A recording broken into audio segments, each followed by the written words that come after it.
గాలితో పోరాడినటువంటి ఒక వ్యక్తి, క్లుప్తంగా చూపిస్తాను, 20 నిమిషాలు చూపిస్తాను. గాలితో పోరాడినటువంటి వ్యక్తి, గాలితో చాలామంది ఉన్నారు బైబిల్లో గాలితో పోరాడినటువంటి వ్యక్తి. మీ పక్కలు చెప్పండి, గాలితో పోరాడద్దు అని చెప్పండి. గాలితో పోరాడద్దు, గాలితో పోరాడద్దు, గయ్యాలతో పోరాడద్దు.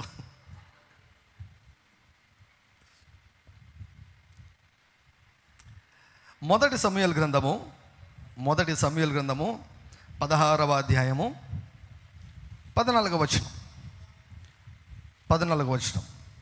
మొదటి సమూయేలు గ్రంథము 16వ అధ్యాయం 14వ వచనం. యెహోవా ఆత్మ సౌలును విడిచిపోయి యెహోవా యొద్ద నుండి దురాత్మ ఒకటి వచ్చి అతన్ని వెరపింపగా, సౌలు సేవకులు, దేవుని యొద్ద నుండి వచ్చిన దురాత్మ ఒకటి నిన్ను వెరపించి ఉన్నది. మా ఏలిన వాడవైన నీవు ఆగ్నేయము, నీ దాసులమైన మేము సిద్ధముగా ఉన్నాము. సితారా చమత్కారంగా వాయింపగలిగిన ఒకని విచారించుటకై మాకు సెలవిమ్ము. దేవుని వద్ద నుండి దురాత్మ వచ్చి నిన్ను పట్టినప్పుడెల్లా అతడు సితారా చేత పట్టుకుని వాయించుట చేత నీవు బాగుపడదు అని అతనితో అనిరి. సౌలు ఎవరు? అభిషేకించబడినటువంటి రాజు, మొట్టమొదటి రాజు, ఫస్ట్ కింగ్, మొట్టమొదటి రాజు సౌలు. దేవునికి చూపాడు, అమాలేకీలను మొత్తము తుడిచిపెట్టామంటే అందరినీ హతం చేశాడు, రాజును మాత్రం పట్టుకున్నాడు. ఏమనలేదు, పట్టుకున్నాడు. దేవుడు చెప్పిన మాటకు అవిధేయతను చూపాడు. సమూయేలు నేను వచ్చేంత వరకు వెయిట్ చేయి అంటే, ఫిలిస్తీన్లు వచ్చి ఎక్కడ చంపుతారో నన్ను. గుర్తుపెట్టుకోండి, ఎక్కడ భయపడాలో అక్కడ భయపడాలి, ఎక్కడ భయపడకూడదు అక్కడ భయపడకూడదు. నా ప్రజలు భయకారణము లేని చోట భయభ్రాంతులైరి అంటాడు దేవుడు. భయకారణము లేని చోట భయభ్రాంతులైరి. ఫిలిస్తీన్లు నా మీదకి వచ్చి నన్ను ఎక్కడ చంపేస్తారేమో అని నేను భయపడి, నేను ఒకడుగు ముందుకేసి తొందరపడి నేను బలి అర్పించేశాను అన్నాడు. సమూయేలు వచ్చేంత వరకు వెయిట్ చేయలేకపోయాడు. ఇంపేషెన్స్, అది సౌలు యొక్క స్వభావము. అక్కడ సాతాను లేడు. సౌలు యొక్క స్వభావము ఓర్పు లేదు అక్కడ. ఈనాడు కొంతమంది ఒత్తిడిలో నిర్ణయాలు తీసుకోకుండా, ఒత్తిడి వచ్చినప్పుడు కొంచెము ఓపిక పట్టి ఉంటే ఈనాడు ఎదుర్కొనే పరిస్థితులను వారు ఎదుర్కొనేవారు కారు. ఒత్తిడి వచ్చినప్పుడు ఓర్పు కలిగి ఉండు. ఓర్పు లేదు, భయపడ్డాడు. భయము చేత ఒక నిర్ణయం తీసుకున్నాడు, నేనే బలి అర్పించేస్తా.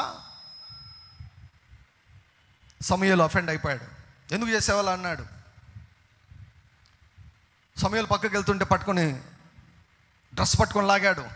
అమర్యాదగా ప్రవర్తించాడు సమూయేలుతో. అమాలేకులను చంపమని దేవుడు చెప్తే చంపకుండా వదిలిపెట్టేశాడు. సమూయేలుకు కోపం వచ్చింది. దేవుడు చెప్పిన మాట చెప్పేశాడు. చెప్పినప్పుడు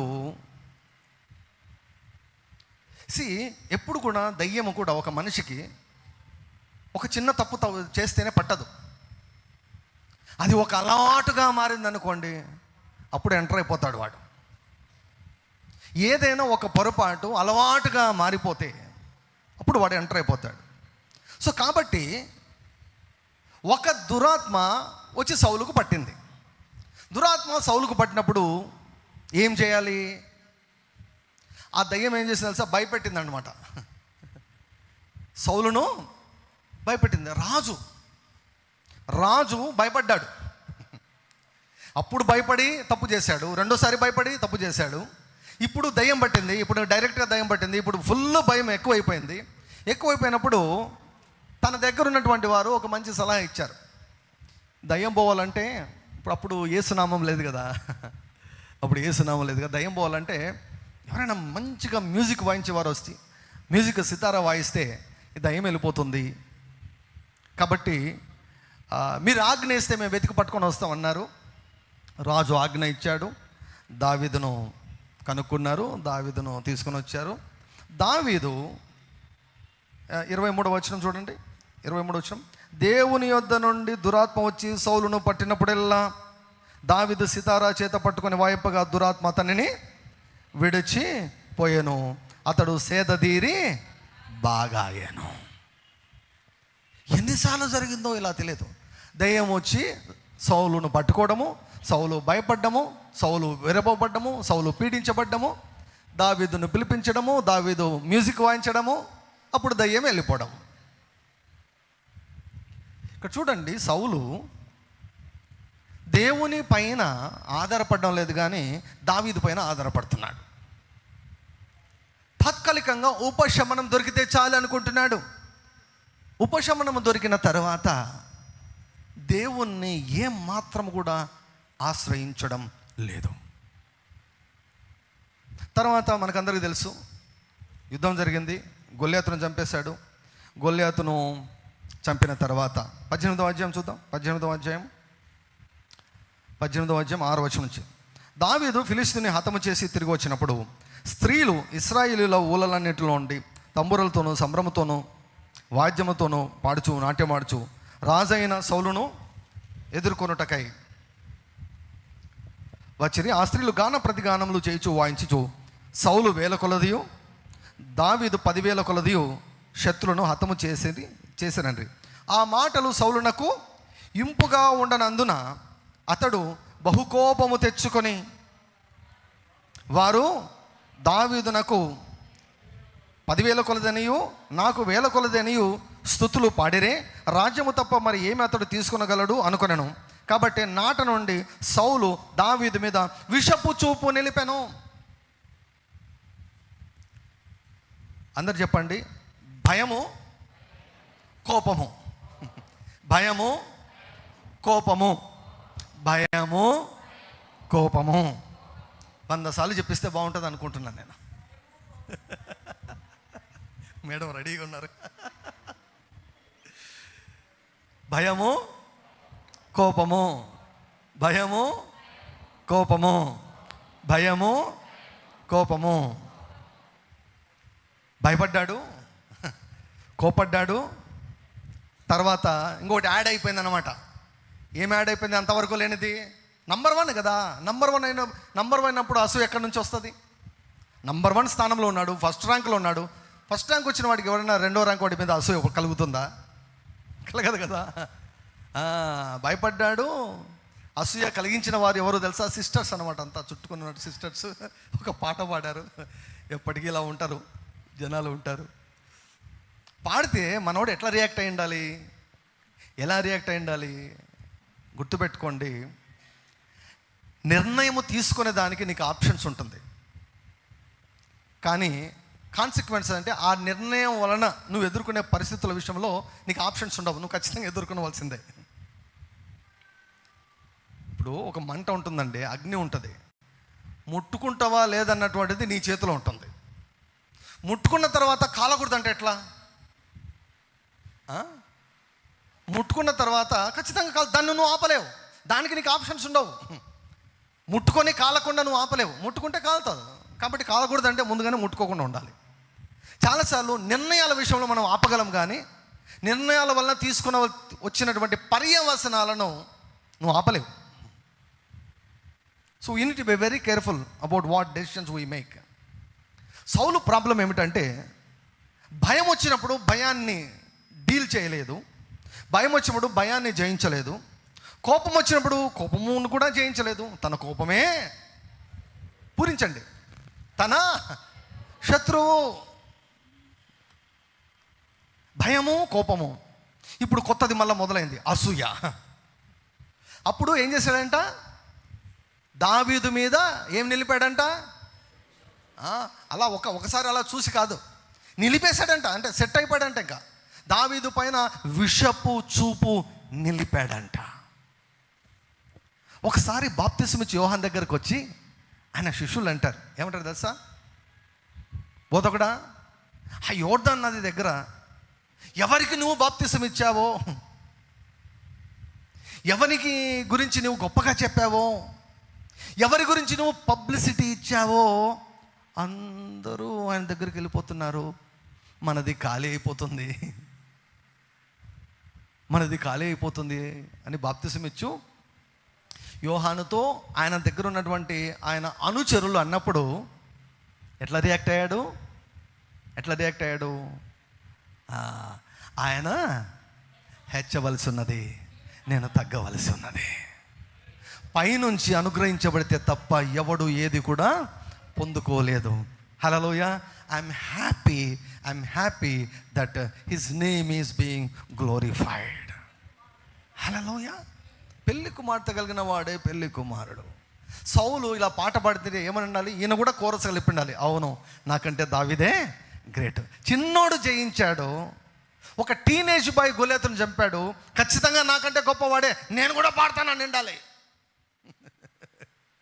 నేను కూడా పాట పాడతాను ఉండాలి. అలా పాడతాను అనకుండా దావీదును, అవును మరి దావీదును పొగడక నిన్ను పొగుడతారా? భయంతో ఉన్న నిన్ను పొగుడతారా? కోపిష్టోడైనా నిన్ను పొగుడతారా వాళ్ళు? దేశమంతా భయపడుతుంటే గెలిచాడే. అవును, వారు పొగిడింది కరెక్టే, వారు పాడిన పాట కరెక్టే. నీ రియాక్షనే తప్పు, నీ స్పందనే తప్పు. నువ్వు అలా స్పందించకూడదు. నీవు అసూయను చంపి ఉండాలి, కోపాన్ని జయించి ఉండాలి,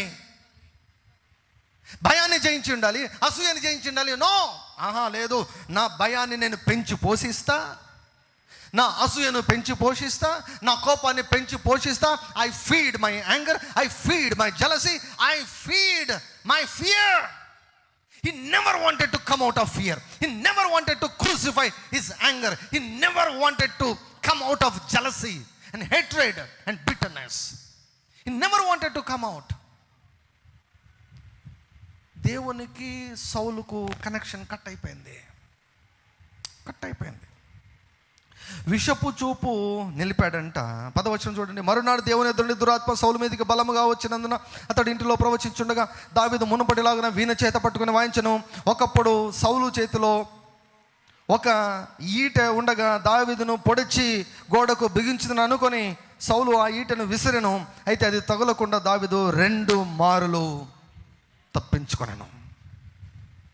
దేవుడు తప్పించనని లేదు, దావీదు తప్పించుకొనెను అని ఉంది. మెలకువగోండి తప్పించుకున్నాడు. ట్రంప్ మీదకి షూట్ చేశారు కదా, కాల్చాలనే ప్రయత్నం చేశారు కదా, అలాగే అన్నమాట. ఇది సేమ్ దయ్యమే, అదే దయ్యమే ఇప్పుడు కూడా పోరాడేది అదే దయ్యమే. సో అక్కడ తన అసూయకు ఫుల్ స్టాప్ పెట్టకుండా ఏం చేశాడు? అసూయను పెంచి పోషించాడు. అది ఎంతవరకు వెళ్ళిపోయింది? నరహత్య చేసేదానికి ప్రేరేపించింది అసూయ. భయపడ్డాడు, నెక్స్ట్ కోపము, నెక్స్ట్ అసూయ, నెక్స్ట్ నరహత్య. ఇప్పుడు పాయింట్ ఏమిటంటే, ఇన్ని సంవత్సరాలు ఎవరి వలన ఉపశమనం పొందాడు సౌలు? ఎవరి వలన సహాయం పొందాడు? ఎవరు దయ్యం పట్టినప్పుడు ఎవరు వచ్చి విడిపించారండి? దావీదు. ఎన్నిసార్లు దయ్యం వచ్చి పట్టినప్పుడల్లా దావీదు రావడము, విడిపించడము. సేదతీరి బాగా అయ్యాడంట, అమ్మయ్యా అన్నాడంట. కాబట్టి ఎవరితో బాగుండాలి ఇప్పుడు సౌలు? నిజంగా కడుపుకు నిజంగా అన్నం తినేవాడైతే, తెలివి ఉన్నవాడైతే, తెలివి లేకనే కదా, తెలివి ఉన్నవాడైతే ఎవరితో బాగుండాలి? దావీదుతో బాగుండాలి. దావీదు వలన చూసారా, మొత్తానికి మాత్రం దేవుడు ప్రత్యక్షంగా కాకపోయినా పరోక్షంగా దేవుడు సౌలుకు సహాయం చేస్తున్నాడా లేదా? పరోక్షంగా చేస్తున్నాడు లేదా? సేదతీరి బాగాడంట కదా. నరకంలో అది ఉండదు, నరకంలో సేదతీరి బాగు కావడం అన్నటువంటిది ఉండదు. భూమి మీద కంఠంలో ప్రాణం ఉన్నంత వరకు మాత్రం అవకాశం ఉంటుంది. సౌలు దేవుని పైన ఆధారపడకుండా దావీదు మీద ఆధారపడ్డాడు. ఓకే, పర్లేదు. కానీ ఎంతకాలమని? ఇది ఒక ప్యాటర్న్ అయిపోయింది, ఇది ఒక సైకిల్ అయిపోయింది, ఒక చక్రం అయిపోయింది. మాటికి దయ్యం పట్టడం, వారానికి ఒకసారి దయ్యం, నెలకు ఒకసారి దయ్యం. కొన్నిసార్లు మేము చూస్తుంటాం కదా, పట్టిన దయ్యాలే మళ్ళా పడుతుంటాయి. ఇది ఎంత సౌలు కేటగిరీ అన్నమాట. పట్టిన దయ్యాలే మళ్ళీ పడుతుంటాయి. సేమ్ పీపుల్ ఒక మీటింగ్లో దయ్యం వెలగొట్టింటారు, వాళ్ళు మళ్ళీ ఇంకొక మీటింగ్లో ప్రత్యక్షమంటారు. సేమ్ దయ్యం పట్టింటుంది వాళ్ళకి. మనకప్పుడు దయ్యం వెళ్ళిపోయినప్పుడు మాత్రమే చూపిస్తారు, కానీ తర్వాత జీవితం మనకు తెలియదు. ఎందుకంటే పబ్లిసిటీ ఉండదు కదా, స్టేజ్ ఉండదు కదా. తర్వాత వాళ్ళ లైఫ్ ఎలా ఉంటుందో తెలియదు మనకు. మరలా ఇంకొక మీటింగ్లో ప్రత్యక్షమవుతారు. Same demon, same sickness, same problem. ఒకసారి సమస్య వచ్చినప్పుడు రెండవసారి రాకుండా మనం చూసుకోవాలి. ఎందుకు? దేవుని యొక్క వాక్యం అంటుంది, నహూము గ్రంథంలో అంటాడు, బాధ రెండవ మారు రాకుండా ఆయన బొత్తిగా తీసివేయను. If you have faced any problem, you pray that you will never face that problem again. మాటికి దయ్యం పడుతుంది. మాటికి దావీదు యొక్క అవసరం వచ్చింది. ఇప్పుడు దావీదునే చంపేస్తే రేపు పొద్దున నీకు దయ్యం పడితే ఎవరు నిన్ను కాపాడతారు? ఎవరు నీకు నీ లోపల నుంచి దయ్యాన్ని ఎల్లగొడతారు? ఎవరు నీకు సేద తీరుస్తారు? ఎవరు నీకు సహాయం చేస్తారు? Who will help you?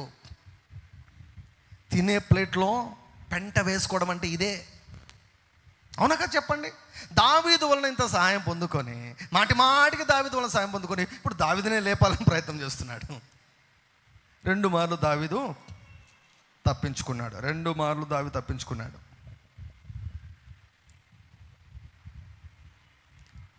21వ వచనం, ఆమె అతనికి ఉరిగా ఉండునట్లు, ఫిలిష్తీయుల చెయ్యి అతని మీద ఉండునట్లు నేను ఆమెను అతనికి ఇత్తును అనుకొని, ఇప్పుడు నీవు మరి ఒక దాని చేత నాకు అల్లుడవగదు అని దావీదుతో చెప్పి కదా.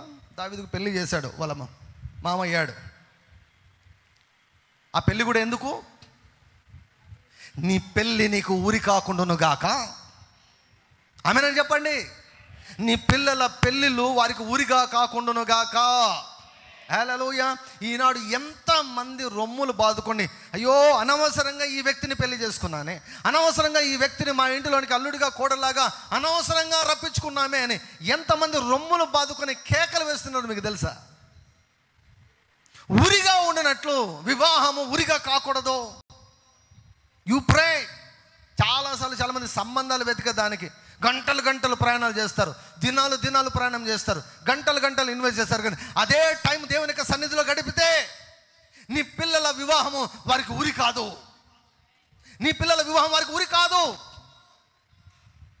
దేవుడు నమ్మదగిన వాడు కాబట్టి, ఆయనను ఆశ్రయించిన వారిని ఆయన ఎరుగును కాబట్టి, ఆయనను ఆశ్రయించినటువంటి వారిని ఆయన విడువడు కాబట్టి, you invest that same time, you give that same time to God. అదే సమయాన్ని దేవునికి ఇవ్వు. యేసయ్యా, నా పిల్లల వివాహము వారికి ఉరికా కాకూడదు. దావీదు విజ్ఞాపనకర్త, ప్రార్థన పడు కాబట్టి సౌలు ఊరిగా ఉండినట్లు కూతుర్నిచ్చి పెళ్లి చేస్తే తప్పించేసుకున్నాడు. దావీదు తప్పించుకున్నాడు. దేవుని నామమునకు మహిమ కలుగును గాక. దావీదు తప్పించుకున్నాడు. జ్ఞానము. ఒకవేళ దావీదు మీకాలను చూసి దేవుడు జతపరిచిన వారిని మనుషులు, నేను చెప్తాను ఇప్పుడు, వీళ్ళిద్దరిని దావీదును మీకాలను దేవుడు జతపరిచాడా, సౌలు జతపరిచాడా? చెప్పండి. జరిగే పెళ్ళిళ్ళన్నీ దేవుని యొక్క అప్రూవల్ ఉందని అనుకుంటున్నారా? ఏమండి? ఇప్పుడు అంటే ఏమైండేవాడు? ఖచ్చితంగా ఊరేసుకునవలసినటువంటి పరిస్థితి వచ్చిండేది అనమాట. తప్పించుకున్నాడు దావీదు. దేవుని నామమునకు మహిమ కలుగును గాక. హల్లెలూయా. వెంటనే మనసు మార్చుకున్నారు. మీ వివాహ విషయం మార్చుకుంటారు. ఇప్పుడు హాయిగా ఉన్నారనుకోండి మీరు, ఏమండి, చిన్న పొరపాట్లు చిన్నవి ఉంటాయండి, అడ్జస్ట్ చేసుకుని పోవాలండి భార్యాభర్తల మధ్య. నిజంగా నీకు ప్రాణహాని ఉందంటే అడుగు దేవుణ్ణి. దేవుడు బలిపరిచాడు అనుకోండి, దండం పెట్టేసి బాయ్ అని చెప్పేసి మొత్తం మార్చేసేయండి సెటప్. వారి వలన నీకు హాని ఉంది అంటే, దేవా నా భర్త వలన నాకు హాని ఉందా, నా భార్య వలన నాకు హాని ఉందా, నీవు కలపలేదా, లేదంటే నువ్వు కలిపినా కూడా సాతాను ఎంటర్ అయ్యాడా? బయలుపరచు. ఒకరి జీవితం మీద ఇంకొకరికి ఎవరికి అధికారం లేదు. వివాహం అన్న దాన్ని దేవుడు ఒక ఉద్దేశంతో దేవుడు ప్రారంభించాడు. ఆ ఉద్దేశము సఫలం కానప్పుడు, ఆ ఉద్దేశము నెరవేర్చబడినప్పుడు ఏమర్థం ఉందండి దానికి? వివాహానికి ఏమర్థం ఉంది? తాళి కట్టేసావు, తాళి కట్టించుకున్నా, ఇంకంతే, ఇంక అయిపోయాయంటే నా ఇష్టం వచ్చినట్టు జీవిస్తా, నా ఇష్టం వచ్చినట్టు చేస్తానంటే ఎలా కుదురుతుందండి?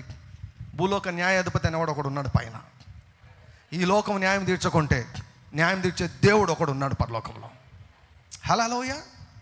సో వివాహము ఉరిగా ఉండినట్లు సాతాను ప్లాన్ చేస్తాడు. జాగ్రత్త, జాగ్రత్త.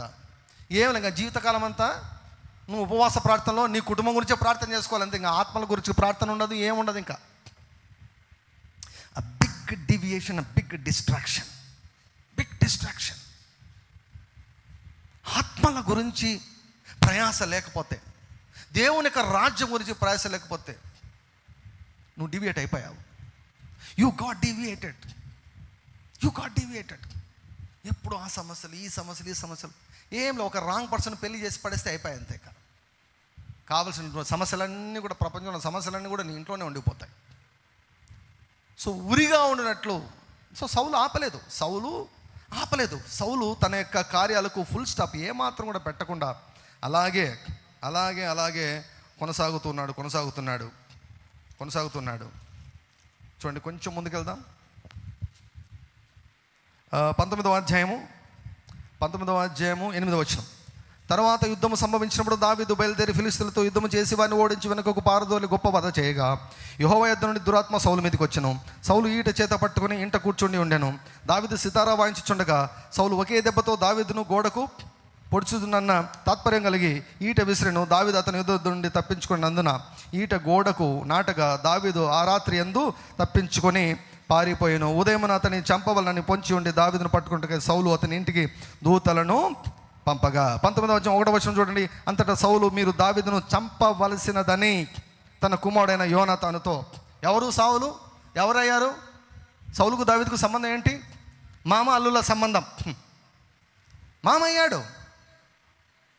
కూతురు గురించి ఆలోచించడంలా, అరే నేను చంపితే నా కూతురు విధవరాలు అవుతుందని ఆలోచించలా.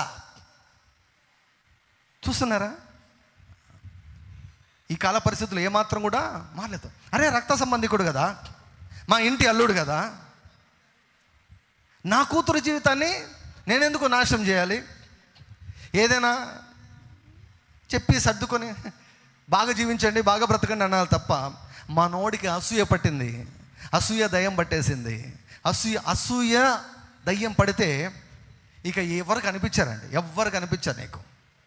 నీకు ఎవరు కనిపించారు? నీ ఇంటి వాళ్ళ, సొంత వాళ్ళ, నీ కూతురా, లేకపోతే నీ కొడుక? ఏమి కనిపించదు, అంతే.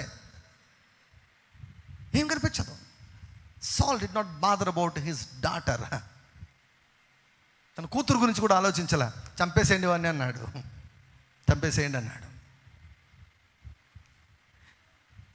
ఇటువంటి మామలు మీ పిల్లలకు రాకుందురుగాక. ఇటువంటి అత్తలు మీ పిల్లలకు రాకుందురుగాక. ఇటువంటి వారు మీకు వియ్యంకులుగా కాకుందురుగాక. గ్లోరీ టు గాడ్, హల్లెలూయా. తక్కువ మందినే పెట్టుకోండి, ఎక్కువ వద్దు. తక్కువ మందినే పెట్టుకోండి. ఎక్కువ సంబంధాలు పెట్టుకోవద్దు. ఎక్కువ మందితో సంబంధాలు పెట్టుకోవద్దు.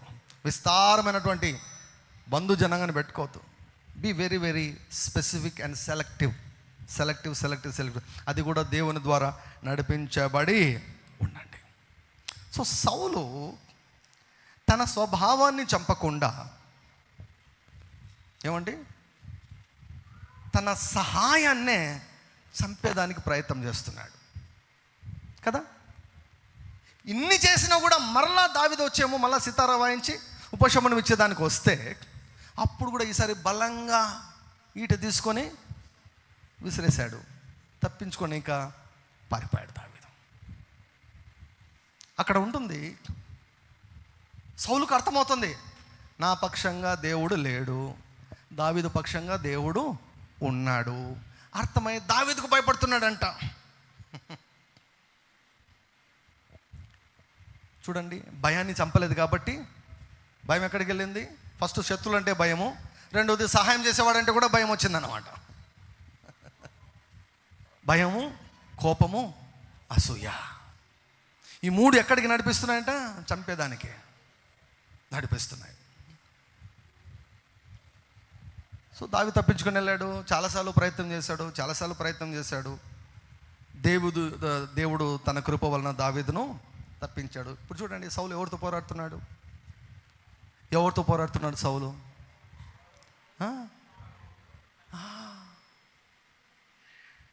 దావీదుతో పోరాడుతున్నాడు. మనుషులతో పడుతున్నాడు. సాల్ was in a wrong fight. He was in a wrong fight. Wrong fight.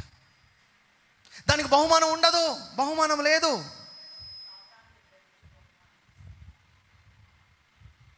So కాబట్టి దేవుని నుంచి బహుమానము రానటువంటి ఏ యుద్ధంలో కూడా మనం ఉండకూడదు.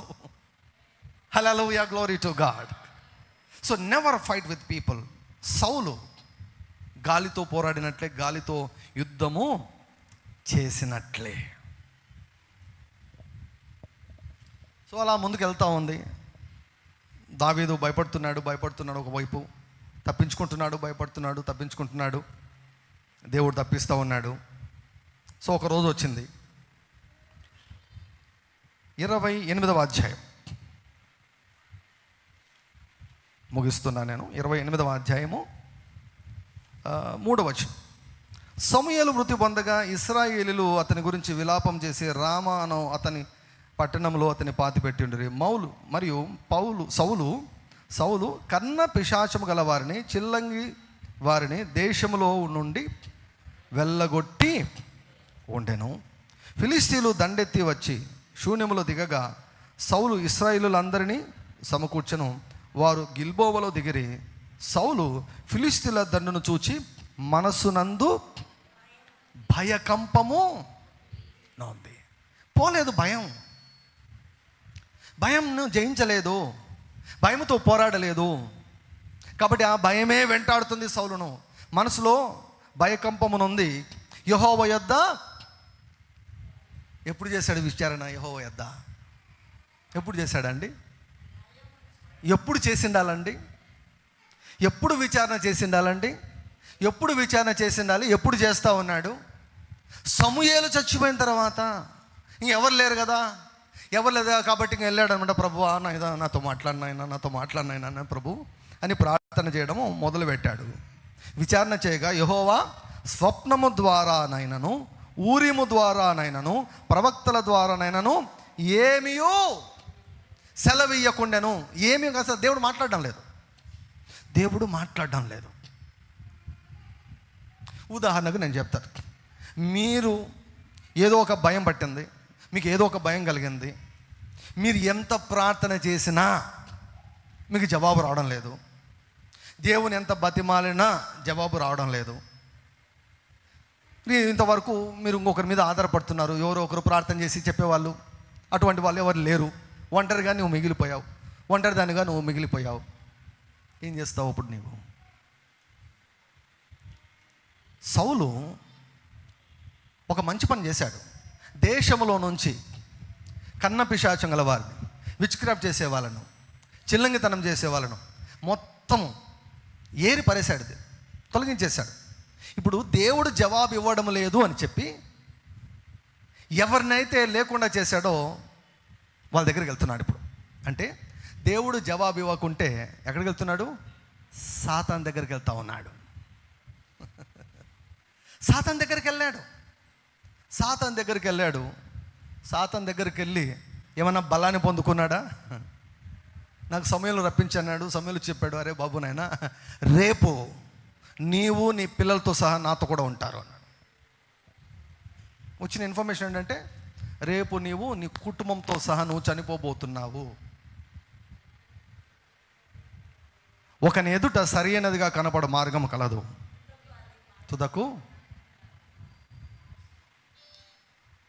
దేవుడు ఎందుకు అంత సమయం తీసుకున్నాడో మనకు తెలియదు. దావీదుకు అందుకే చాలాసార్లు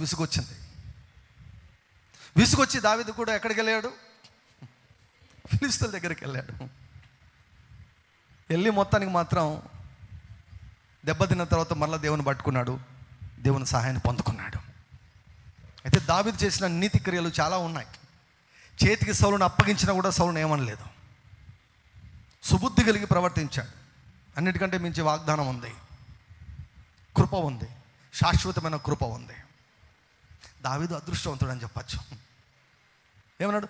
సౌలుకు దూరపరిచినట్లు దావీదు నీకు నా కృపను మాత్రం నేను దూరం చేయను అన్నాడు. అదృష్టవంతుడు, శాశ్వత కృప.